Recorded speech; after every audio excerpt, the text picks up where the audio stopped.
A blending I will go. Will it work? Let's find out how I made it work. Follow along.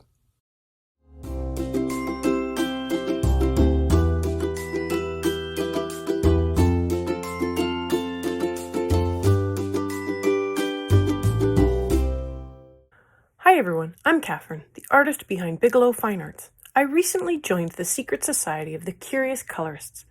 I received a book with exciting places to explore.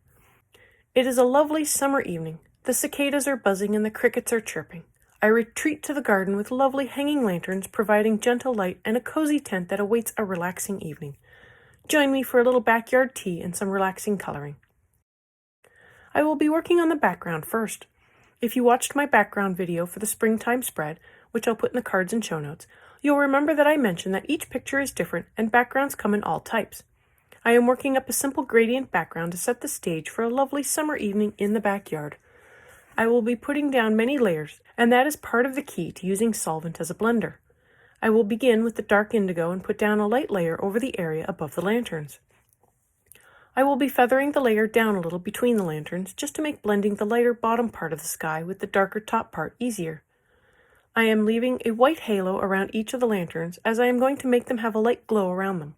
So I want to get the lanterns colored and add the glow before finishing the background around the lantern. If I get any color on the flowers or other items, I just come in and erase any overpaint with my eraser after. As long as I am not pressing too hard, the color can be mostly removed. My next layer is another layer of the dark indigo. I could have pressed harder, but I don't want to damage the tooth of the paper, nor do I want to cause any cramps in my hand or cause any repetitive damage. I am not terribly mindful of my posture or taking frequent breaks or even resting my eyes, but I am mindful of keeping a light hand. Strange but true. I find it easier to sit and do a 1-hour coloring session than to break it up and deal with tons of little clips later. Blame it on the film processing. Back to the second layer. I am again using the same light pressure to add in another layer and carefully working my way around all the small details.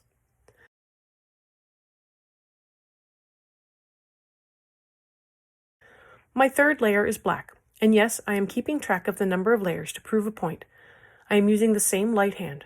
I didn't come in with the black first, but I could have. I just don't want the black to be the last layer.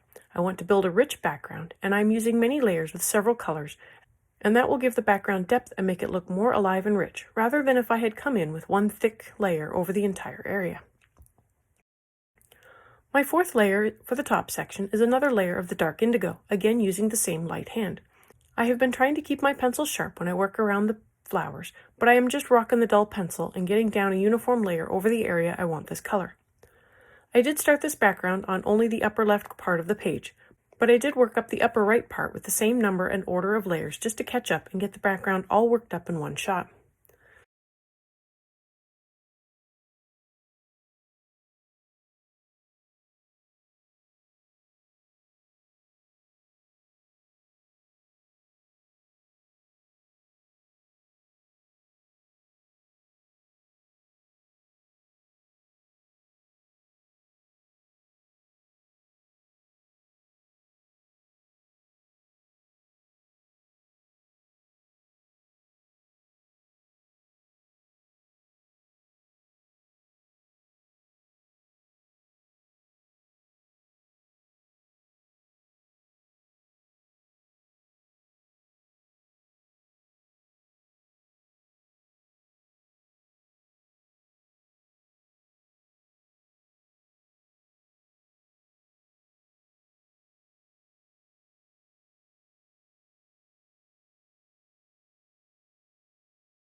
My fifth layer for the top is the Indantherian blue, which is also the first layer for the bottom section of the sky.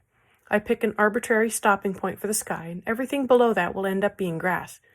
I don't need to worry about blending the two sections together just yet because the whole sky is getting the same layer.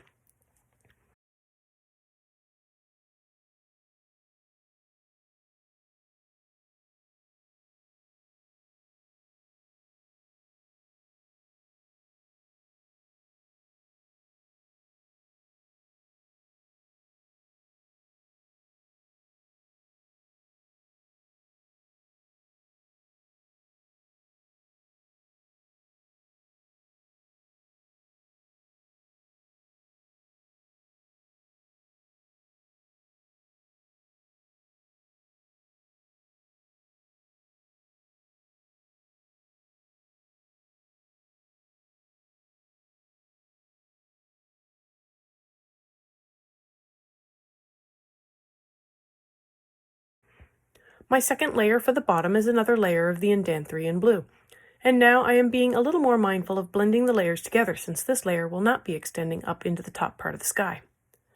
If you've made it this far and have enjoyed coloring with me or just watching, I'd appreciate it if you'd give me a like and subscribe to stay informed of when I post more videos, especially if you've enjoyed what you've seen so far. I post daily during the week, and subscribing is the best way to stay in the loop.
My sixth and final layer for the top, as well as my third layer for the bottom, is the Prussian blue. I feel like the top needed just a little something more, so I added in another layer.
My fourth and final layer for the bottom is the phthalo blue, and I work the layer up into the upper area to ensure a good smooth transition between the darker sky and the lighter sky.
The final tally is 6 layers for the top section, and 4 for the bottom, with maybe a few more for the blend in the middle.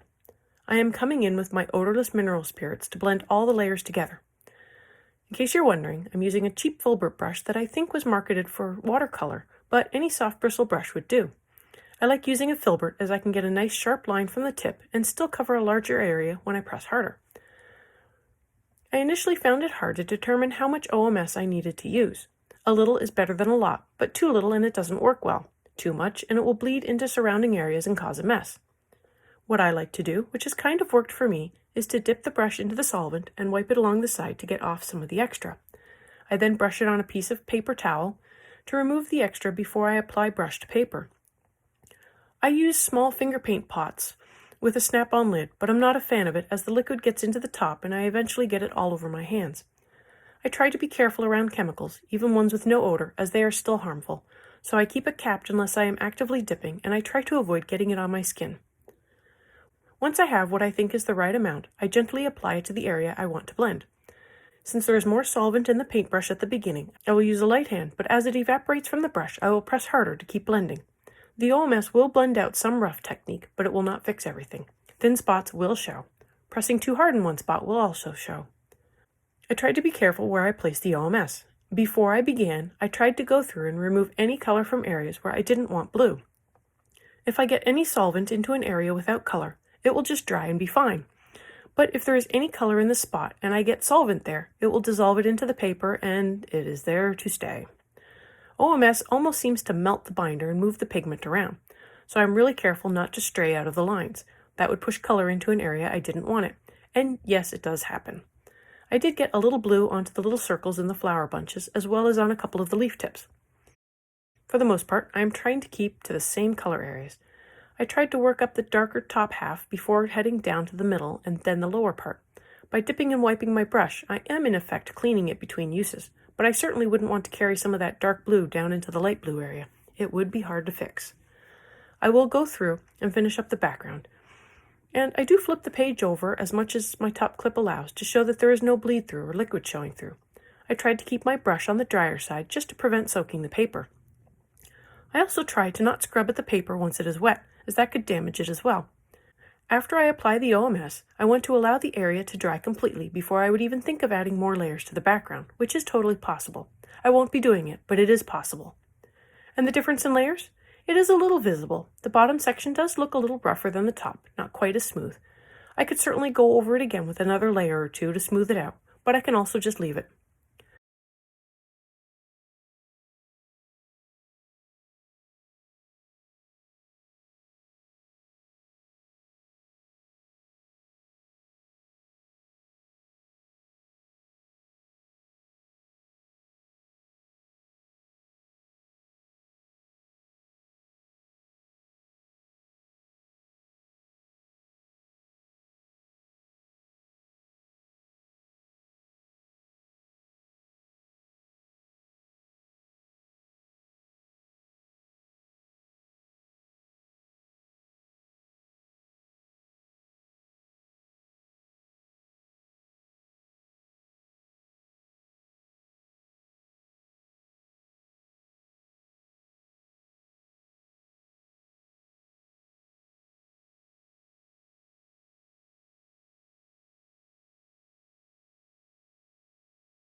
I will be stopping here for today.